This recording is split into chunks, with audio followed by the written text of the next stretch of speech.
Install Android 10 on Leagoo Power 2 Pro via LineageOS 17.1 GSI Treble ROM. Please check the description for important notes and all the download links.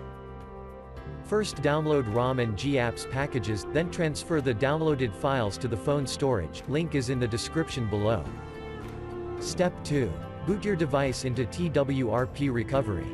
Once in TWRP, click on Wipe, Advanced Wipe, and select the check boxes, as shown in the image, excluding internal storage.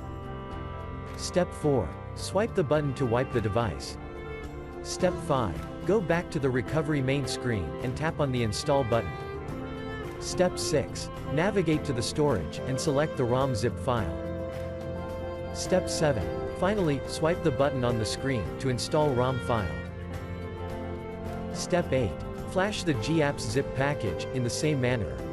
Step 9. After GApps flashing completes, select Wipe Cache and dalvik from bottom left side of screen, and swipe to wipe. Step 10. When the flashing process is complete, hit Reboot System. That's it, you have successfully installed the ROM on your device.